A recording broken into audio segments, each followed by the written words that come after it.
Past generations of Americans pursued big dreams and daring projects that once seemed absolutely impossible. They pushed across an unsettled continent and built new cities in the wild frontier. They transformed American life with the interstate highway system, magnificent it was, and they launched a vast network of satellites into orbit all around the earth. But today, our country has lost its boldness. Under my leadership, we will get it back in a very big way. If you look at just 3 years ago, what we were doing was unthinkable. How good it was, how great it was for our country. Our objective will be a quantum leap in the American standard of living. That's what will happen. Here are just a few of the ways we can do it. Almost 1/3 of the landmass of the United States is owned by the federal government, with just a very, very small portion of that land, just a fraction, 1/2 of 1%. Would you believe that? We should hold a contest to charter up to 10 new cities and award them to the best proposals for development. In other words, we'll actually build new cities in our country again. These freedom cities will reopen the frontier, reignite American imagination, and give hundreds of thousands of young people and other people, all hardworking families, a new shot at home ownership and, in fact, the American dream.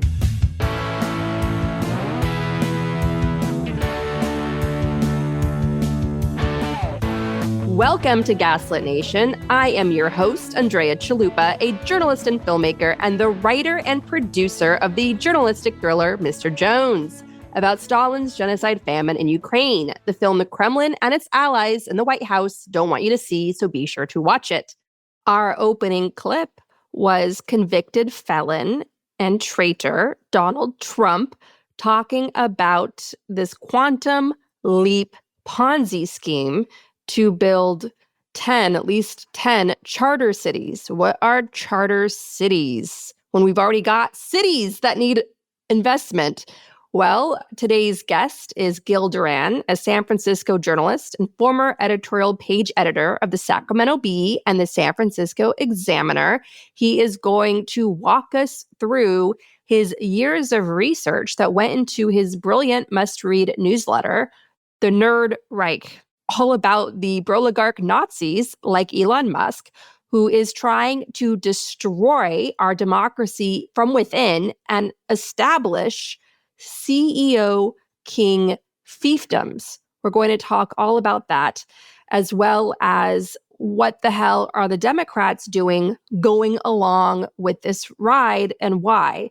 Duran spent over a decade in California politics, serving as chief communications strategist for Governor Jerry Brown, Senator Dianne Feinstein, and Attorney General Kamala Harris. His work has appeared in The New Republic, Esquire, and PBS. Duran co-founded FrameLab, a newsletter on politics, language, and the brain, with the great Dr. George Lakoff. Most importantly, we're going to discuss how do we defeat the Nerd Reich. Now, before we get to the interview, I want to play this clip of Elon Musk, who is right now trying to steal from our Social Security, basically having a meltdown over the Tesla protests across this country that are destroying his brand globally. Well, he's destroying his brand, that are bringing down the stock prices, bringing down his overall wealth. And here is his reaction on Fox News. How are you running your other businesses? With great difficulty.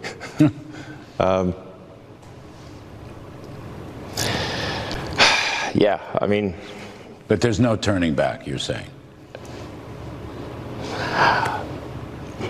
I'm just here trying to make government more efficient, eliminate waste and fraud, and so far we're making good progress.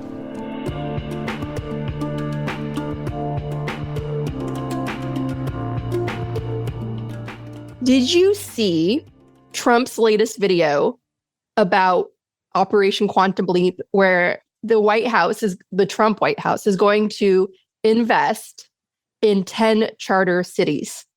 I didn't see the video, no, but this sounds very familiar.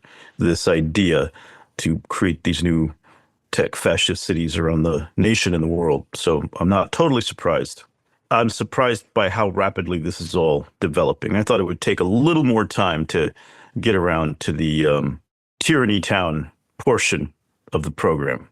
It is such Animal Farm. I've been following your work for a while now, and you were an early alarm on the fact that these broligarchs aren't just about overthrowing democracy, establishing dictatorship. They want to burn it all down, ethnic cleanse, mass murder, enslave us, and establish tech C.E.O. fiefdoms. What's their ultimate driving ideology, would you say? I think you have to look at the origins of their ideas and see that they have a deep belief that we're headed toward doom. In some ways, you can see this as sort of a high-tech version of doomerism or prepperism on steroids. They believe that the apocalypse is nigh. Things are coming to a crashing end. But that's because of them. They leave that part out of the story, but they believe they have to prepare for the next world. They have to prepare for the post-democracy, post-national world in which they will fill the void of leadership. And they are actively trying to bring that world about. They believe basically that nation states like the United States are going to decline and that we're going to see the rise of smaller corporate governed territories ruled by a cognitive elite who will then become the rulers of the 21st century in a very decentralized, multipolar world, meaning there's no more of the superpowers that we've had for the past couple of centuries, that it will be now a decentralized world where everybody will have their own little corporate fiefdom. That is, if you're a billionaire or maybe a centimillionaire. And there are different ways to describe this particular ideology, but one of the main brands that has emerged in recent years is what I've been writing about, which is called the network state. And what are some upstart examples of this? You've written about Solano County, California, right near where I was born and raised in Davis, California. This is happening in my hometown's backyard. Could you tell us a bit about Solano County, California, what's happening there, as well as in Honduras, where they're pissing off the elected leader of Honduras? Well, in the network state ideology, the idea is to create these corporate governed territories that would be run outside of the rules of democracy and different rules, different laws applying, high surveillance to guarantee your security, etc. And there are two ways to create network states. One is called exit. Exit is when you leave a city or a state or a nation and you create your own new sovereign territory elsewhere. When I first started writing about this, I started looking at the exit angle of it because suddenly there was this new city that these billionaires were trying to build 60 miles northeast of San Francisco. And there was a lot of press coverage of it because the community was really against it.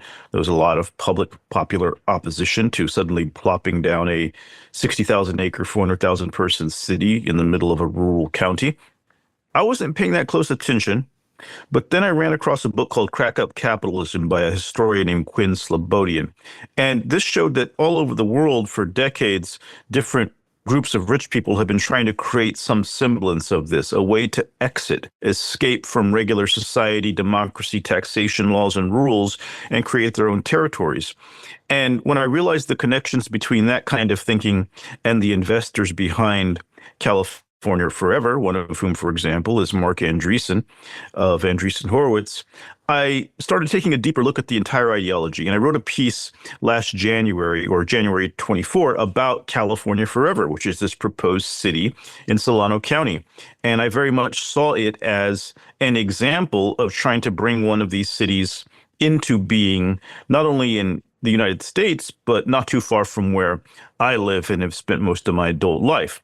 And by looking at California Forever, its investors and supporters and what they've been talking about over the past few years, I was able to write a whole series of stories about this emerging ideology, which basically holds that tech people have to create their own new sovereign countries and rule them because everything else is about to go to shit.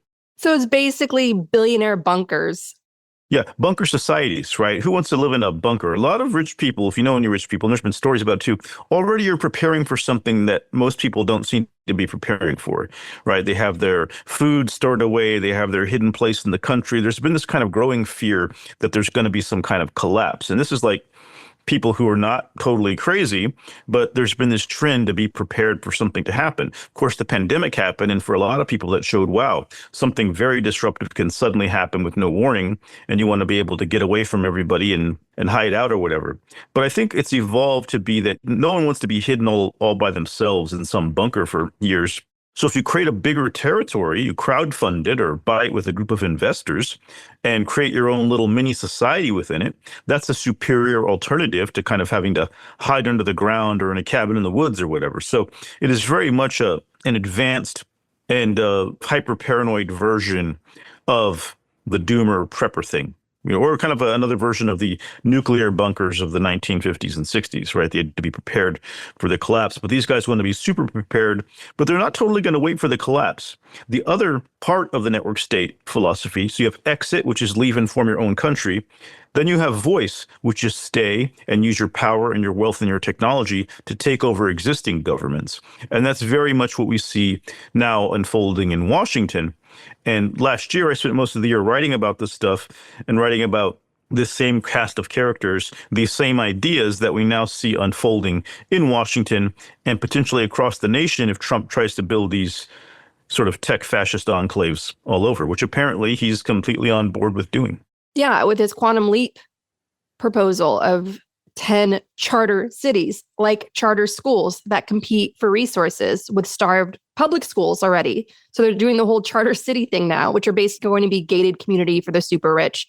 The names behind this, it's famous names: Elon Musk, Peter Thiel, David Sachs, South Africans with their own historical grievance with the collapse of apartheid. So they want to get back at all of us woke folks that were against apartheid, like the US government. And then you have Mark Andreessen, who's a mainstream investor. What are some of the companies that he's known for? I mean, Andreessen Horowitz invests in a tremendous amount of things. I think one of the things that comes first to mind is Substack. Right. They have a major stake in Substack. That's not clear to me why every lefty liberal writer in the country is giving 10% of their proceeds to that company, when you can just go set up a newsletter on any platform. Like, I've got a nonprofit platform, Ghost, that I use. So they're everywhere, right? It's hard to use anything without putting money in the pockets of these guys. And for a long time, they didn't seem to have a very sharp political profile. But in the last few years, we've seen this aggressive emergence of these guys with these angry screeds, kind of using biblical doom language to talk about the future and position themselves as the saviors of humanity, if only all of the dumb people, which is kind of the majority of people in the world, would get out of the way. And so now we see a full mask off with people who weren't even involved before, like Zuckerberg and others, all kind of network state pilling and coming out as aggressively pro-MAGA and ready for some new change. And when Trump talks about a quantum leap, well, that's the language of this idea called accelerationism. The idea that we're just going to throw a lot of money into the tech moguls' pockets and let them do as they please, and we'll somehow come out on the other side of that in a better high-tech world where all of our problems are solved. But I don't think that's what's going to happen. I don't think that's what they have in mind. I think what they have in mind is breaking down the United States and forming new kinds of government. That's pretty much what they talk about in podcasts, books, manifestos, and there's even a network state conference where once a year they go and talk all day about their plans to create this new post-democracy world. So it's interesting to me that Trump is so on board with it. He put out this plan for these cities last year in his campaign plan, and it was mentioned in multiple mainstream outlets. Nobody tried to explain what it meant, though. Nobody did like an explainer of what is a freedom city. Why does the United States need charter cities? Why are we going to build these specialized tech enclaves all over the country, especially at a moment when Trump and President Musk, I should say, seem determined to drive the United States economy off of a cliff? None of this makes sense unless you've been paying attention to the network state ideology, which is counting on some kind of rapid collapse to guarantee its own ascendance in the world. And I know that sounds a little conspiratorial, but everything I wrote about last year sounded a little conspiratorial. Now you can turn on the news and see what I was talking about. Yeah, 100%. So the numbers that we're talking, I believe from your research, I read that the California Forever Project, they wanted to spend $500 million on buying up farmland for it in Solano County. $500 million in just one experiment. Why do you think these broligarchs aren't investing their billions of dollars into strengthening the cities that already exist, providing free schools, free higher education, investing in innovation and all that stuff? Why can't they just strengthen the country that already exists? Because that would mean having to say that democracy is the system of governance we're going to remain under. And that's not part of the network state plan, right? When you go into a city, you have to deal with the city council, you have to deal with the mayor, you have to deal with the voters, you have to deal with rules and regulations. They don't want all of that. They want to be the government. They want to be the rules. They want to be the law. And I think that's the very simple reason why we're not seeing them try to add on to cities. It'd be one thing for a president to say, we're going to invest in 10 American cities, right, and make them great again. That's not what he's saying. No one has explained why we need entirely new entities that don't function according to the rules and laws of the United States in order to make progress. No one has explained how that's going to somehow help the country instead of suck resources out of it. And unfortunately, our very low IQ political press, including at papers like the New York Times and the Washington Post, seem to have very little curiosity for asking these questions. And I've become convinced that they're going to wait until it's too late to ask them, or we're going to get a flavor of coverage that's along the lines of, hey, our cities are failing. Maybe these new cities will help. That's literally what they're going to do. At this point, I'm not sure what these people think they're doing. I guess they think fascism is going to be fun for journalists. I don't think they're familiar with fascism. They're trying to hitch a ride through their access journalism. They're trying to save a spot for themselves in the billionaire bunkers. When you see Elon Musk going to war against Social Security, which Americans are paying into, that's our money that we're saving for our retirement, what is he thinking? Where is he coming from in terms of stealing our money from us, from Social Security and Medicaid and other programs? Why is he aggressively trying to cut these life-saving programs that we, the people, created by funding? He's gaslighting by saying it's all about the debt. He doesn't give a shit about the debt. But what is the real end game? Is he just lining his pockets to pay for these new fiefdoms? That seems to be the case. I think a large part of this is redirecting public money into private coffers. Stealing. Yeah, Balaji Srinivasan, who's the main network state evangelist who wrote a book called The Network State, talks about government as the only trillionaire in the world. So you can have all these tech billionaires, but government's a trillionaire. And it has all this money coming through constantly. And the key to real power is to get control of that spigot, to get control of the government's money. And that's what they're doing now. That's what they're trying to do permanently. And it's amazing to me, one of the more shocking developments of this administration is the degree to which Elon Musk is jumping on the third rails. We're going to do something about Social Security. We're going to destroy it. We're going to, he's doing a lot of very unpopular things, firing veterans. And in February 2025, you already had Republicans showing up angry to their town halls for their congressmen. As someone who spent most of my career in politics as a strategist and communicator, I do not understand why anybody would do something like that. In fact, it would be a lot more scary to me if they were somehow quietly seeming very sane while slowly moving people in this direction. They seem to think they have to do it all very quickly, and they don't seem to be very concerned about any consequences, which gives me some pause. Now, it could be that Elon Musk is just an addled, hubristic, narcissistic person who is unable to deal with reality and doesn't see that it's all going to come crashing down very quickly. But at the same time, we see the Democrats basically hiding under a rock and not fighting back and not framing the case for people. And so these guys are getting a lot farther than they should because there's been a complete lack of a functional opposition party for the past few months. Oh, absolutely. In terms of Elon Musk's own personal history, his family in Canada, of course, was heavily involved in the forefathers of this movement, which is tenocracy, right? It was like this belief in a government of technocrats, which caught on in popularity for a time in the United States and Canada until one of the leaders gave a speech that was straight up authoritarian at a time of Hitler. And they were just like, oh, never mind. And then, ever since then, like Elon was named, I believe, after a character from this movement or a sci-fi novel inspired by this movement. He's given his kids weird names that are along this theme. His family moved from Canada to South Africa because of their Nazi sympathies. That's on his mother's side, according to Elon's father. And so it seems like a lot of his personal history and his personal identity, given the names of his children, is wrapped up in this movement. Oh, definitely. This is not the first time this sort of idea has been tried. As you mentioned, technocracy in the 30s was this idea that we should replace politics with engineers and with these scientific calculations that would then decide everything perfectly. It fell apart largely because, as with the network state idea, it was very pseudo-intellectual. It didn't really all add up, and the main leader behind it turned out to have completely fudged his academic credentials and was basically a sort of a huckster con man who realized that if you get into a room and tell people something that sounds smart, you can grow a bigger and bigger room everywhere you go. And it finally all fell apart when he gave this live speech to 400 people that was covered by the radio and went on and droned on and went to some dark places, and it all fell apart from there. But they're doing that now, and it's building a movement. Well, it's cyclical. And if you go back through all of Western history, it's a constant struggle of millenarian groups, which is groups who believe the world's about to end and who believe they are the chosen ones and who believe they must prepare for the next world and they must lead a revolution, usually in the name of Christ or Jesus, to, bring about this rapture, the return.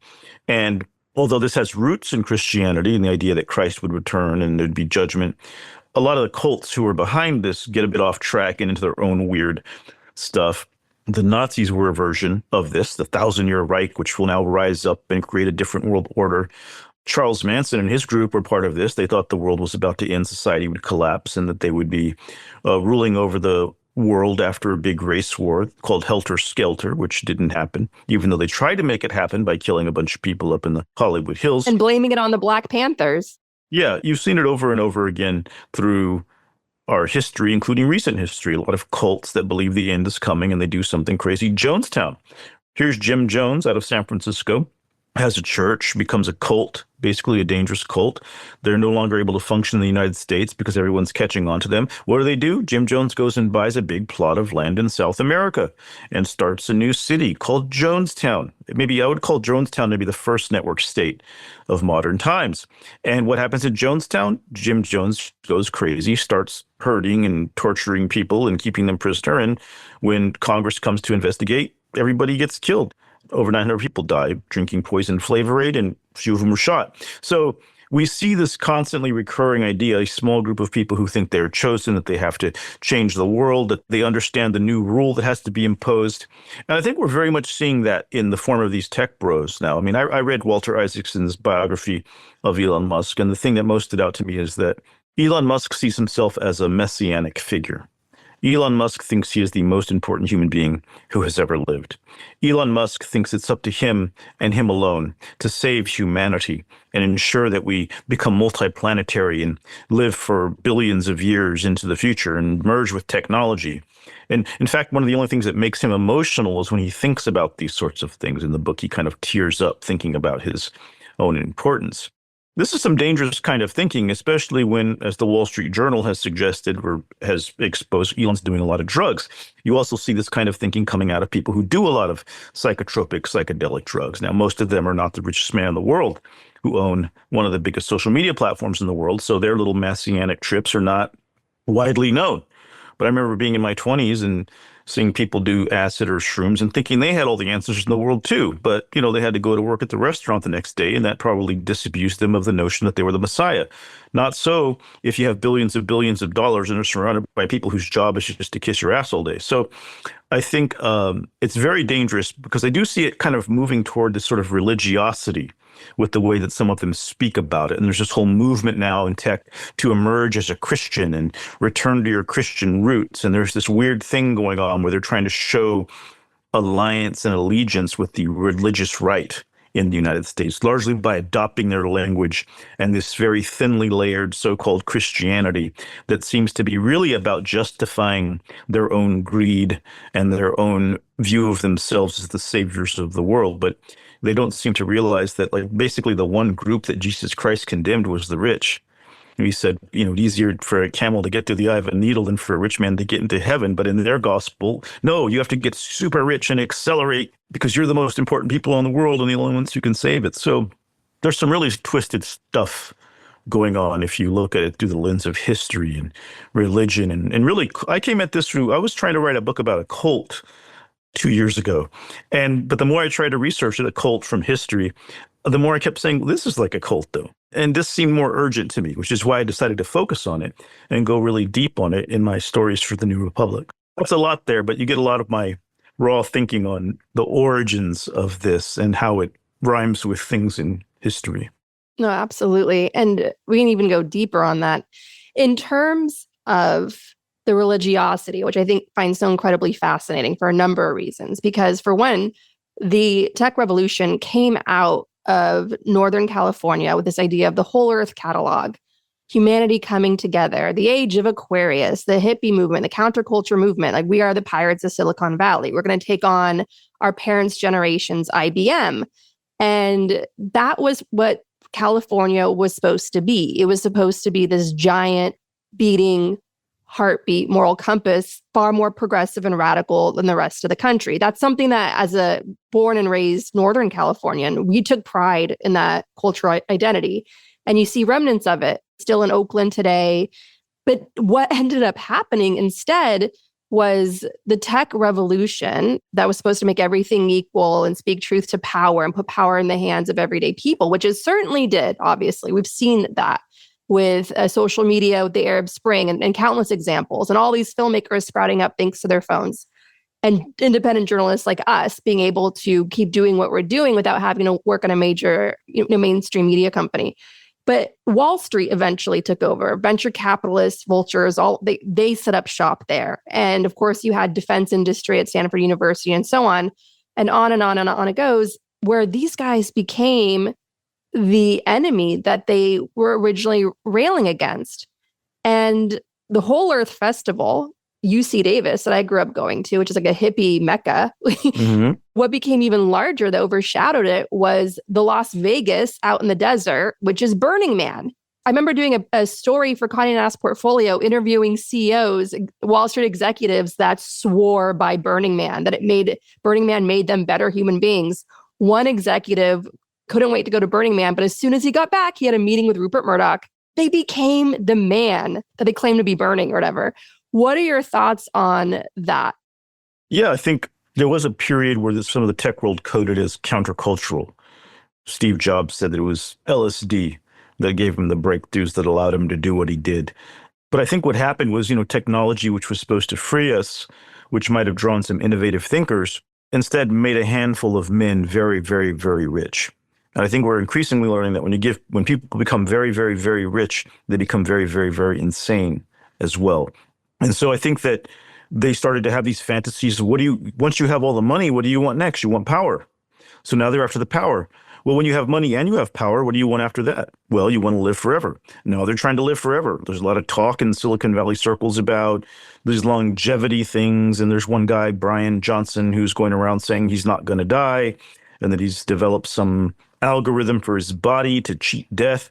And, and he's injecting the blood of his son into his body. Mm-hmm. Well, he tried that. I guess it didn't work. It's getting kind of weird. And again, out of the 60s, out of the 70s, the psychedelic drugs played a role in the rise of some of this tech stuff. But I think as Malcolm Harris captures in Palo Alto, there were always some right-wing roots coming out of Stanford University. There was always sort of a history of sorting the population, of separating the best and the brightest and, breeding them toward the future. And so the seeds were always there. But there was a period where it did seem that technology was just going to make life fun, make life freer. You don't have to pay a phone company. You can have Google Voice, all of these things. But it turned out to just be a massive surveillance model with a subscription required. And possibly the need to forfeit democracy at some point because the rich dudes aren't happy anymore. You have a group of people who have benefited the most from the system, the most privileged and wealthy men in the history of the world. And all they can do is complain that the world is not being fair to them and that they shouldn't have to live by the rules of democracy. It's pretty stunning. And I think that we're learning that, as Louis Brandeis said, you can either have vast concentrations of wealth in this country or you can have democracy, but you can't have both. Yep, absolutely. Tell us about where AI fits into this. I'm really interested in how they want to accelerate AI to basically create God, which is very much what the mother of science fiction, Mary Shelley, warned us about. Could you speak a little bit about the Frankenstein monster of these assholes trying to quote unquote create God? Yeah, Brian Johnson, the multimillionaire that I mentioned who's trying to live forever, had a weird quote recently about we're going to create God in the form of superintelligence and God will be created in our own image, which would probably No horrify. thanks. Yeah, which would probably horrify any actual evangelical Christian who heard that. There's a lot of tensions in this group, and unfortunately, no one's out there exploiting them except for Steve Bannon. But there's this idea that AI is going to be the great advancement of our time, and that they intend to use that advancement to get everything they want, including their own version of God and their own permanent form of government. What we can see Elon Musk doing in Washington behind the scenes apparently is firing a bunch of people and unleashing his AI on our government to make decisions to completely vacuum up all of the data and give him a super powerful information weapon going forward. I think that's the subtext here of what he's doing. There's a lot of opacity. We can't see it all, but what we do see is him getting rid of people, installing AI. There's a military analyst named John Robb, who's very respected in some circles. And he wrote an essay recently about basically saying that this is a network state prototype that Musk is trying to pull off. And by the way, John Robb is a supporter of the network state and believes that it's the future. So unlike me, who's a critic of it, this is an analyst who supports it. And he basically said, yeah, we're trying to install this AI system to take over governance because humans aren't fast enough for the government of the future. And perhaps there's some arguments that could be made for computerizing more stuff, I guess, but no one voted to have AI take over the government. No one voted for Elon Musk to be in there firing veterans and destroying the public institutions that were built by generations and generations of Americans. So some of them speak very openly about what's happening, but then they don't seem to realize how anti-democratic it is to admit that you're doing something that nobody's even heard of. I mean, the newspapers still won't mention the network state. They won't talk about the underlying ideological ideas here that have led to this. Some of them have interviewed Curtis Yarvin finally. I mean, the New York Times got around to it a few days before the inauguration. I wrote about Yarvin in July and I was late. So there's been this real allergy to talking about the organized nature of this. It seems that people want to talk about the symptoms, but nobody wants to talk about the disease. And I think that's a problem. I'm not sure how people are supposed to know what's happening if nobody will tell them, except for the people who support this, who kind of like villains in a cartoon are like, ha, ha, ha, yeah, it's the prototype of the network state. The good news is that John Robb, who is the military analyst, thinks it's going to fail because it's going too fast and it's too chaotic, right? And that there's going to be a massive pushback and that this iteration at least will fail. Now, these guys have a lot of money. They can come back and try again. I've also noticed recently that Curtis Yarvin seems to be pretty miserable. And he thinks it's all being mishandled and that it should be done very differently. More authoritarian, it seems, is what he would prefer. So there does seem to be a degree to which the guys who have been talking about supporting this don't think Elon's doing a great job of handling it. Elon's a part of it, but he's not the main part of it. As with everything, Elon didn't invent this. He just jumps on the last minute and tries to get all the credit for it. You really have to look at like Peter Thiel and Andreessen. Peter Thiel's been talking about this stuff since like 1998. There was a book called The Sovereign Individual that came out and said there would be the rise of cyber currencies in the 21st century, and these would allow people to undermine government and starvative revenue, and the nation states would decline and the cognitive elite would rise. And this book had such a profound impact on Peter Thiel that in 2020, when it was reissued, he wrote the preface. You can go look that up yourself, right? There's a preface by Peter Thiel on The Sovereign Individual, which is about the collapse of nations in the 21st century. And I encourage anybody to read that book. It's not a hard read. It's kind of thick, but it's quick. And then you will completely understand what the hell's going on right now. What's the name of the book again? The Sovereign Individual. And the subtitle is How to Survive and Thrive During the Collapse of the Welfare State. They changed it to a different subtitle a few years later because that one was a little too dark, but that subtitle is exactly what they're talking about. And by welfare state, they basically mean modern democracy, Social Security, all of these things. A big motivator here is these guys do not want to pay taxes and don't want to be responsible for anybody else. They think they created all their wealth on their own, which we all know is not true. Elon would be nowhere without the government. He's probably the biggest welfare queen in history. And they want to detach now that they've sucked the value out of the society, and they want to create new societies, and they want to kick our foundations out from under us as they go. So I think that's really the story of the moment, the story of our time. It could be the most important story in American history if they succeed. The robber barons of days of old, even the Koch brothers, they would put their names on hospitals, institutions, the Met, and give out so much money back into society. Never mind that they're also poisoning us with coal and all that. But these guys seem proud of being anti-empathy. Definitely. They see empathy as a weakness. And that explains a lot about why they despise democracy. You need empathy for democracy. This is something that George Lakoff, the cognitive scientist, often says. Democracy is based on empathy. It's based on people caring about other people caring about how other people feel. Why else would you live in a society where people have to vote and they get a say, an equal say in things? And so they don't believe that's the way things should work. They believe that they should make the decisions, that they are smarter and richer than everyone else, and they are almost divinely entitled to rule, which is why they love people like Curtis Yarvin, who has a fetish for monarchs and dictators, and they enjoy this sort of pseudo-intellectual rewriting of history to say that actually democracy is bad and tyranny is good and things were better during slavery, all this kind of weird stuff they get into that's very easily disproven by anybody with a brain. But they've developed this whole philosophy in which the villains of history are the heroes and the villains of science fiction are exactly who they want to be. And now they're trying to sort of engineer an ideology and a government that gets them there. Is it fair to say that Curtis Yarvin was a central ideological driving force of this, or where does he fit in? I view Yarvin more as sort of a court jester who says things aloud that other people were afraid to say and said them early on. He's derivative. If you look at Yarvin, go back to the sovereign individual, that's really, I think, where the story begins for people like Peter Thiel.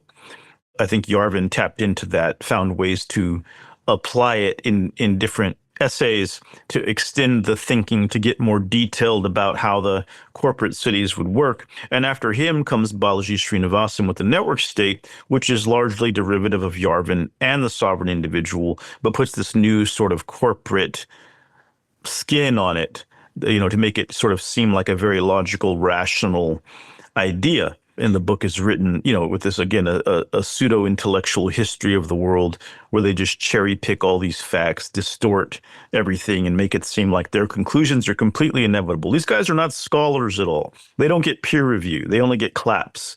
They only get pets from their billionaire masters. They're not looking for the contrary example that proves them wrong. You could say that most of history actually is a group of tyrannical, wealthy people trying to oppress the masses until there's a great revolution, usually a violent one, that overthrows that order. You could say our system of democratic governance, a democratic republic, which can be frustrating at times, was designed to prevent these dynamics from getting out of control, to give people a vent, to give people a chance to change their government, but not to change everything too rapidly, right?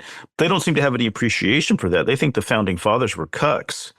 Yarvin says in one of his videos that you can go into a bar now and say that, hey, I think England should have won the Revolutionary War. And people will say, yeah, that's cool. Like, I'm not clear on what bar you would go into and have that conversation, but I guess there's a bunch of Yarvins, maybe, I don't know, Dime Square, whatever the hell they call that thing, the Sovereign House. I guess that's the kind of talks they're having there.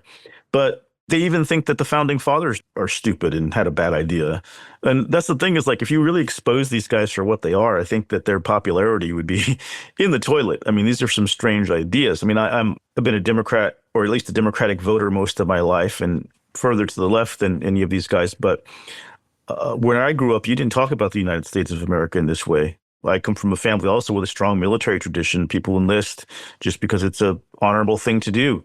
And the way these guys talk about the United States of America, like it's some faded peso that needs to be cashed in, is really shocking. And I don't think MAGA Republicans want to hear that kind of talk. And I think that's a main schism that needs to be exploited within these people, is that these people don't believe America is the greatest country. They believe America is on the decline, and they intend to profit from that decline. And I think accelerate it, make it happen. Accelerate it. And I think if people knew that, and I think they're starting to get an inkling with all these firings, and even veterans don't matter, right? 9/11 first responders just had their medical support cut by Elon Musk. Well, those people only matter if you think that America matters. Veterans only matter if you think that serving the United States matters. If you don't believe in all that, well, then they're just like anybody else. But veterans have usually been sacrosanct in politics. You can't harm veterans. You have to do stuff for veterans. We have to honor our veterans. And with these guys, they don't really give a damn about our veterans. I mean, kind of like as Trump said, who cares about these losers who served their country and died, right? So I think that he has some company there in Silicon Valley. The other week, I went to Bard College in Rhine Cliff, New York. There was a screening of my film, Mr. Jones, there. They put me up in the Beekman Arms, which is the oldest hotel in the United States. George Washington stayed there, Alexander Hamilton. So, of course, I arrived saying, okay, I need to commune with the ghosts of our founding fathers and get some advice on how to fight these traitors. And that night, I kid you not, that night I had a dream. I've never had a dream like this. I had a dream where Elon Musk, thank God this is the first and only time he entered my dreams, Elon Musk kept turning into a mouse. He kept turning into a mouse. And I said, look, he's just a mouse. We can capture him. We can contain him. He's just a mouse.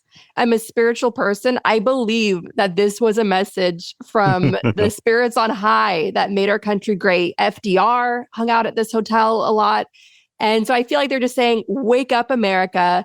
Elon Musk is just a mouse. You're bigger than him. You're stronger than him, and you can overcome him. Well, there are certainly a lot more of us than there are of them. And that's why I would encourage people not to feel defeated or afraid. I mean, I think this is going to take millions of people in the streets at some point to send the message that we're not going to just give up our country without a fight. And I think these people are cowardly. They're sheltered. They're not used to having pushback. And that's why I think the Democratic Party establishment has made a catastrophic mistake by laying down the job and hiding under a rock. I think people are looking for answers. People are looking for leadership right now. And all the people who supposedly cared, all the people who are the leaders of the party are just nowhere to be found. And what are they doing? Waiting for a poll to show that you should save the country? Right? Like, it's just stupidity and cowardice. And look, don't underestimate the degree to which a lot of the Democratic establishment, including the consulting class, is tied in with some of these guys as well, right? There's a lot of people, Democrat or Republican, who only care about making as much money as possible while they can. And so I think there are people who are not as alarmed as they should be because it's in their best economic interest, or so they think, to go along with it. We've seen a lot of Democrats being bought off by crypto. I've seen a lot of Democratic consultants that I know suddenly in league with all these tech guys in some way or another on their projects, right? It's very clever to go out and buy up the opposition's smartest people and put them in your own employ and make sure they're conflicted out from working against you. Then look at what the Democratic Party is doing now, trying to put up people like Alyssa Slotkin and Ruben Gallego as the future. Crypto Democrats, basically people who owe their ascendancy to crypto. The same crypto pact that took out Sherrod Brown and spent money to destroy Democrats all over the country puts these two Democrats in office. And what do? They sound like Republicans. And we saw this in San Francisco. There's this whole idea that you create a new kind of Democrat who's basically a Republican with a D next to their name. And that's the new politics. So it's a way of winning without even having to fight there. You just kind of plant your own people. You know, they've tried to redefine moderate to basically mean what a Republican would have been 20 years ago. And that's what a Democrat is supposed to be now. And I think it's, again, this is the kind of thinking that Democratic establishment types tend to lap up and fall for every time. But if you notice, the middle always seems to be moving further to the right. You know, I think if we keep going this way in 10 years, Democrats will have to be giving Hitler salutes just to be considered moderate. And they'll probably do that if it comes to that. So I think it's getting pretty ridiculous. But I think things are going to change. I think with the economy starting to go south, I think that even the most cowardly Democrats will remember their basic political instincts to pounce at things like that. I mean, if this were happening under Kamala Harris, what would the news look like today? What would be happening all over TV? It would be constant, nonstop. You know, the editorial boards would all be demanding her resignation. But instead, Trump has normalized dysfunction, chaos, and corruption. And so everyone's just sort of paralyzed and unable to act or has to treat it like it's normal. So I do have hope. And part of what I do in writing this stuff is to provide some real clarity to people on what's happening. But I do believe there'll be some accountability at some point for the things that are happening today, but only if we decide that there will be accountability. And I think people need to understand how much power we really have. We've already seen it. People taking down Tesla, and these things aren't organized by Nancy Pelosi or Kamala Harris or Joe Biden. It's just people taking the initiative. And I think that's where the real leadership is going to come from. I think we're going to see a new generation of leaders come out of this because it's become very clear that our old leaders aren't up to the task. And I think that's a good thing. I think that I think the Democratic Party needs to accelerate past its inertia and its sclerotic approach. And the same thing for the media. The media just was asleep at the wheel and let this happen and refused to in any way allow it to even be talked about. I pitched different newspapers on, can I do an op-ed just warning about this thing? And there was zero interest, And you can't tell, no one's told me that I'm wrong, right? No one's corrected anything I've written. And it's not based on anything I guessed. It's all what these guys have said, have written, have put in podcasts, in books, in conferences. And it's just not clear to me why there's such an allergy to just saying that. Maybe it's a coincidence that all the stuff they've been talking about for decades is what they seem to be doing now. But I feel like we should at least tell people that coincidentally, they've written all these books and manifestos and videos and podcasts and conferences on the subject. And here's what they say. And here's how it matches what's happening now. Maybe just a coincidence, right? I've often wondered if there's like a memo or something that went out that said you shouldn't talk about this stuff. And if there is, anybody listening, please send it to me.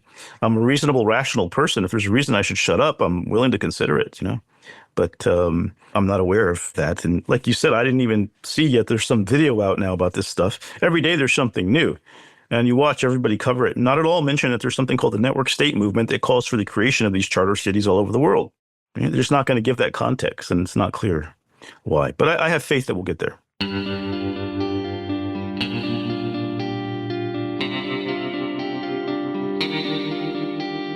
Want to join the conversation? Shape the show by becoming a member of Gaslit Nation on Patreon. Join our community of listeners for exclusive Q&A sessions, bonus shows, get all episodes ad-free, invites to live events, and more. Most importantly, connect with other listeners in our group chat and committees, planting seeds of change. Sign up at patreon.com/gaslit.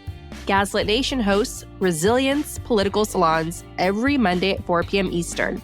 Can't make it live? Recordings are available to our community on Patreon. Salons are your space to vent, ask questions, and connect with other listeners who also really, really hate Nazis. To help Ukraine with urgently needed humanitarian aid, join me in donating to Razom for Ukraine at razomforukraine.org. To help refugees in conflict zones, donate to Doctors Without Borders at doctorswithoutborders.org. And if you want to help critically endangered orangutans already under pressure from the palm oil industry, donate to the Orangutan Project at theorangutanproject.org. Gaslit Nation is produced by Andrea Chalupa. Our editing wizard is Nicholas Torres, and our associate producer is Carlin Daigle.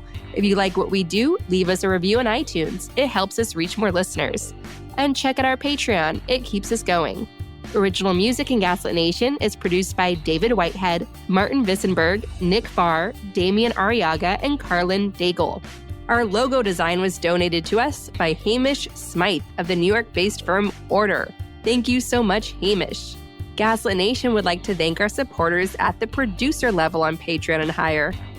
Abby Zavos, Ice Bear is Defiant, Todd, Dan, Milo, and Cubby, Ruth Ann Harnish, Lily Wachowski, TBL 92666, because we're fighting the Antichrist, Sherry Escobar, Sydney Davies, Work for Better, Prep for Trouble, John Schoenthaler, Ellen McGirt, Larry Gasson, Ann Bertino, David East, Mark, Sean Berg, Kristen Custer, Kevin Gannon, Sandra Collins, Katie Masuris, James D. Leonard, he writes his name in caps, Leo Chalupa, Carol Golstad, Marcus J. Trent, Joe Darcy, D.L. Singfield, Nicole Spear, Abby Road, Jans Alstrup Rasmussen, Mark again, Sarah Gray, Diana Gallagher, Leah Campbell, Jared Lombardo, Ann Marshall, and Tanya Chalupa. Thank you all so much for your support. We could not make Gaslit Nation without you.